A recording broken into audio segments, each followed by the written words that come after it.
What's up, everybody? Welcome to our first video here on the Checkmate Beach YouTube channel. This is also going to be the first video in our Road to 1000 rating, where I am starting from a rating of 823, trying to get back to my previous high rating of 920, and eventually to the goal of 1000. So today we're going to look at 4 of our games that we played. We have 3 games with the white pieces and 1 game with the black pieces. So let's go ahead and jump into the first game here. The first game here, I start off with d4. I'm typically a d4 player, unless I want to play the Spanish or the Italian. But I typically will be playing a lot of d4 games involving the Jobava London system. So from here, we have opponent to c5. Knight to c3. Very weird development, but that's what I played in this game. We have queen takes the pawn back. Knight comes out to attack the queen. Queen goes back. Got pretty standard development here. Queen to f3 was a bit awkward. I'm not exactly sure why I played it. I think the idea was to just get the queen out for some reason and to give a little bit more backup to the knight here on d3, or c3 rather, sorry.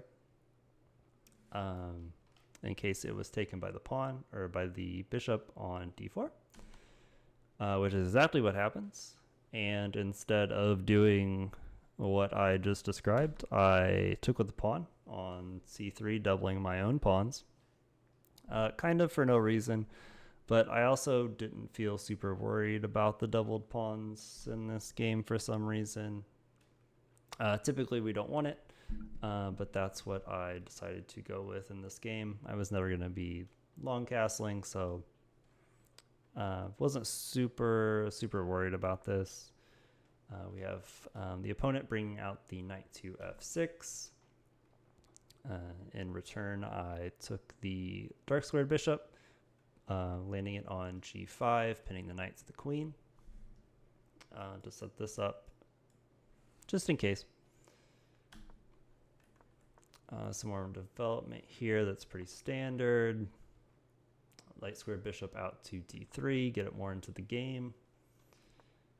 And now we have knight to e2, with the idea of g3, h5, and eventually landing here on f6, which is its ultimate goal and which is ultimately what happens. Spoiler alert. Pawn to d4 didn't feel good. I don't know. I think he just wanted to attack the doubled pawns. I don't think he really had any further idea past that.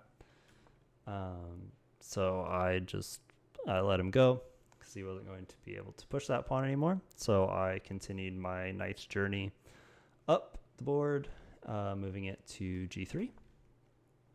And now we have h6. When we have h6, now we can take this knight, take this knight, and we have the support of the queen. The opponent's probably not going to trade queens in this case. He doesn't. And now that opens the door for h5. Computer's not a huge fan. It's what I wanted. It's what I got. Opponent brings out the queen here to a5, and now the knight has landed on his dream square, f6. Nice and strong, checking the king. King comes up to e7. I took the opportunity to castle, get out of any harm, protect this rook, in case the queen comes down here to c3. The queen comes down here to c3, which is no threat at all and just improves my position. I took the chance to move the rook from a to b1. He mirrors to challenge me on that file. And here we have the ultimate goal of knight to d5. And I don't understand chess.com review, because there is no way that I am going to win a queen with this fork, because there is no way that the opponent is not going to take with the bishop. We trade. Take back with the pawn on d5 with the tempo on the knight. Knight clears out to b4. I go rook b1. And now this sets up the ever classic, when you have it, you have to do it. You have to make Levi Roseman proud, and you have to sacrifice the rook. Pick up the pawn with check. Pick up the knight with a check. And now just keep giving checks until you can figure out a checkmating pattern. And even when you eventually get to one where it's mate in 3, you don't find mate in 3. Now it's mate in 4. And if you didn't find mate in 3, you're not going to find mate in 1. And you're not going to find mate in 2 because you want to take the queen. And you're not going to find mate in 4 from here because, oh, why not? You just want to keep playing. Keep playing more chess with playing less games. That's what I was thinking this morning. Mate in 4. Mate in 4 again. Now it's the mating's gone. But now it's back because my opponent is also bad at chess. Check with the rook. King comes down here to g3. And now put the rook on top. Entombing the knight here in the pawns. I'm going to call this the crucifixion checkmate. I don't know if it has a name, but that one feels very apt for this one. So that was the first game of the day. Nice little warm-up game. Now we'll go to the next game. Oops, spoiler alert there. Again, we have d4 with the white pieces. Jobava London. And in the Jobava London system, whenever your opponent plays, bishop to f5, you always respond with f3, which is what is done in this game. So you can start the pawn storm on the king side of the board, because you're going to be looking to long castle in this position, typically. So that's what we do. We start the pawn storm on the king side of the board. And now we go to h5, attacking this bishop. Opponent doesn't take it, so I will gladly take the free bishop 100 times out of 100 while giving up this pawn, because that pawn doesn't matter, because this is about to get very, very bad. Taking on h7, give up the last pawn, take it back with the queen. Opponent with the move here, knight to f6, covering up that h7 square. I long castle. We trade rooks. I might have missed mate in 2 in the last game. I'm not going to miss mate in 2 twice. And that's just about as simple as it gets from the Jobava London system. Pretty much textbook. Opponent played bad. I punished my opponent for every bad move that they made. Got a quick, easy win. 14 moves. And now we can go to our final game with the white pieces. This game, there's not much to say about this game. If the last game was how to win coming out of the opening, this game is textbook how to lose coming out of the opening when you don't play the move order. So here we have the same idea from the last game. d4, knight c3, bishop f4, f3, with the light square bishop for the opponent coming out here. So we have typical move, basic, and this is where it starts to go wrong. This is not supposed to be here yet. That is where it's supposed to be, but it's not now. I think I just kind of went on autopilot and got extra antsy for this game. The correct response here is knight to d3. You trade them off. You get the queen up here on d3. And then you put the knight here on e2 with the idea of being able to recapture on f4 if needed. If you get like this. So yeah, we just have pieces not where they're supposed to be. We have extra pieces on the board. And then once I realized my mistake, I just kind of went slightly brain dead in this game and started the pawn storm over on the king side that we saw from the last game. Started it again, except for this time I did not bring out h4, which is very imperative to give that g5. Shout out my cat who's hungry. To give that g5 pawn support when trying to kick this bishop out of the, or kick this knight out of the way. And it eventually leads this h5 square being weak. And that's exactly what happens. I don't know what bishop e5 is. That's just kind of a mess. We trade on e5. Queen comes out. All sorts of pressure. I don't even know what this move was. I think I kind of just wanted this game to be over with because I knew it was lost. But I just played it out anyway. Long castle again. And then just my opponent never let me back in the game. I'll save you a lot of time here.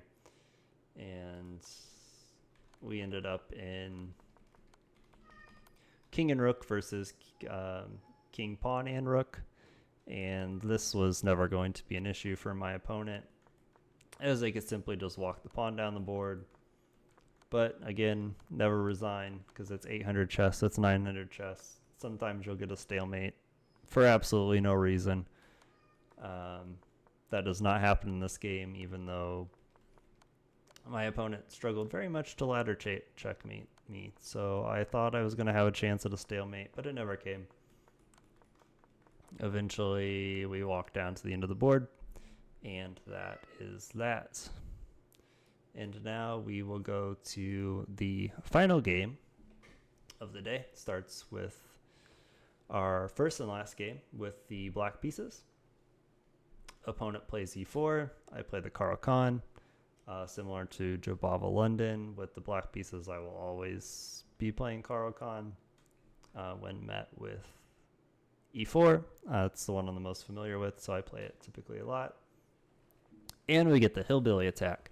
The hillbilly attack is maybe the most aptly named chess opening, I feel like, because this opening is just completely stupid and it never works. Please don't play it. We have the typical exchange on d5 of pawns, with the knight dropping back to b3. From here, I took the opportunity to bring out my knights, develop my pieces. Opponent castles, bring out the light square bishop to f5, all normal. Bring up the pawn to f6 to support that knight. Opponent goes back to c2 with eventual hopes of trading off these light squared bishops. From here, we have more development, so we can get castled. We have the bishop to d6. Opponent plays rook to rook to e1. I castle, get out of the way. We have that trade that I had mentioned of the rooks on f5. And now we are looking for some queenside play. So I start with a5 with hopes of pushing these pawns up the board here with the knight doing some things, soften up some pawns, and take out some pawns on this side of the board. He meets it with a4. I play Pawn to h6. Create a loop for the king. No back rank problems. He plays knight to h4. Knight to h4 is... the computer says it's a good move. It feels like a bad move because it kind of just feels like it's doing nothing and you're just jamming the knight on the side of the board for no reason. There's no attacks on the king from this side, so it's not like you have to worry about protecting the g2 pawn. So I still don't understand why he played it. Pawn to g6. And now we have bishop to h6. Bishop to h6, winning the pawn, attacking the rook. And from here, I slide the rook over to e8, happily welcoming this trade. Win this file, no problem. And in, again, typical low rating chess, when you're attacking the king, sometimes you just can't stop attacking the king and you bring your queen to f3. And this position looks like when you are doing Puzzle Rush, when you're doing Puzzle Rush and it's the first one that pops up and it's always a back rank checkmate. And all you have to do is mate in one. It's mate in one. And that one, I'm never going to miss. I think we've all probably done that puzzle about 400 times minimum. So, missing back rank checkmate, not going to happen. Very sudden end to the game. Another short game. This one was 15 moves. I think the previous short one was 14 moves. But overall, with those 4 games, we had 3 wins, 1 loss, and we finish at a rating of the day of 842, which is some very solid progress from 823. 19 points. Yeah, 19 points. And today was a good day of chess. The chess spoke for itself, and it spoke well today, because sometimes when the chess speaks, it doesn't speak so well. But today it spoke well. Speaking of chess speaking well, I will be in Las Vegas for Vegas Freestyle event. I will be out there for the Wednesday, the first day, the round robin group play. I'll be out there for that, so hopefully I can get some good videos, photos for you guys, and I will share them here on this channel.